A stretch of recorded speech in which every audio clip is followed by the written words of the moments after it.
Welcome. Today, we're going to pull back the curtain on one of the biggest questions for any investor. What really happens in those moments and even days after you hit that buy button on a stock?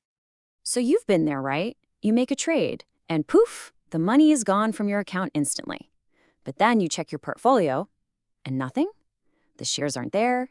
It's a little bit of a nerve-wracking feeling. But don't worry, there's a very specific and very organized process happening behind the scenes. And that whole process has a name. It's called trade settlement. This isn't just some random delay. It's a core feature of the market that makes sure every single transaction is completed safely and accurately. And you know what?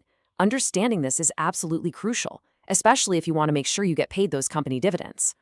So, who exactly is making all this happen? You might think it's just you, a seller, and your brokers. But nope, there's actually a whole team of financial heavyweights working together in the background.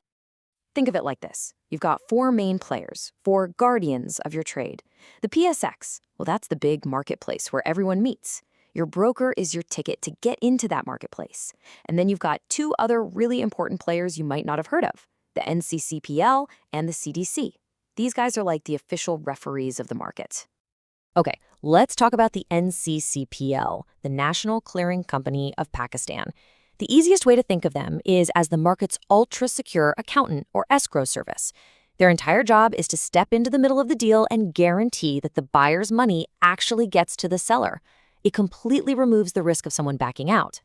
Now, on the other side of that coin, you've got the CDC, the Central Depository Company. If the NCCPL handles the money, the CDC handles the shares. They are the official electronic vault where all the shares live. Their job is to make 100% sure that the shares the seller sold are safely transferred and officially put into the buyer's name.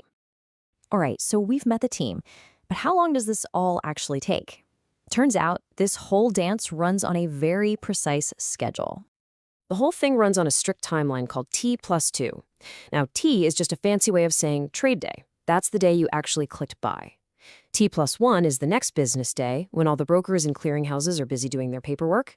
And finally, T+2 is the big one, settlement day. That's when the money and shares officially switch owners for good. And here is a super important detail that trips up a lot of people. That T+2 clock is not a simple 48-hour timer. It only counts business days. So if you make a trade on a Friday, your T+1 is actually Monday. If there's a public holiday in there, the clock pauses. It's a really crucial thing to remember. Okay, theory is one thing, but let's actually walk through a real-world example to see how all these pieces fit together. We're going to follow one trade from the very first click all the way to the final destination. So let's meet our investors. We've got Wakas, and he wants to buy 100 shares of Faji Cement using his broker, BMA Capital. And on the flip side, we have Faisal, who's looking to sell his 100 shares through his broker, RF Habib. Now, these two guys have no idea who the other is, but the market is about to connect them. Everything kicks off on day T, the trade day. Wakas and Faisal both place their orders. The PSX system finds the match, and bam, the trade is executed. Instantly, 3,000 rupees leaves Wakas's account, and 100 shares leave Faisal's. But here's the key. At this point, the money and shares are just sitting with their own brokers. They haven't crossed over yet. Now let's move to day T+1. This is obligation day. This is when our guardians, the NCPPL and the CDC, step onto the field. They tell the brokers what to do. Wakas's broker is told to send that 3,000 rupees to a central clearing bank. And at the same time, Faisal's broker has to move those 100 shares into a special CDC pool account. Everything is now in a neutral corner, ready for the final exchange. And here it is, the grand finale on day T+2, settlement day. The NCCPL gives the green light, and the money moves from that central account to Faisal's broker, who then pays Faisal.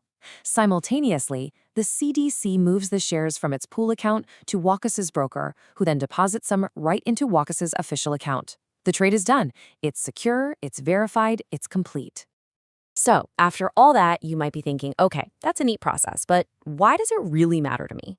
Well, it's not just about being patient. It's about being strategic, especially when there's money on the line. Let's talk dividends. You know how a company will announce a cutoff date, and if you're an official owner on that day, you get paid? Well, now that you know all about the T+2 process, being an official owner is a little more complicated than just clicking a button, isn't it? And this is the absolute key takeaway. Buying the shares on the deadline day is simply too late. Why? Because the trade won't be settled for another 2 business days. To get that dividend, the shares have to be fully, completely, 100% settled and sitting in your CDC account by the time the market closes on that cutoff date. So here it is, the golden rule you need to remember. If you want to absolutely guarantee that you get that dividend payment, you have to buy the stock at least 2 full business days before the company's cutoff date. No exceptions. That gives the whole T+2 machine enough time to do its job. And there you have it. The secret journey from click to custody isn't so secret anymore, is it? See, understanding this T+2 process moves you from just being a player in the market to being a smart, strategic investor who can actually time their moves for the biggest benefit. So the only question left is, how are you going to use this knowledge?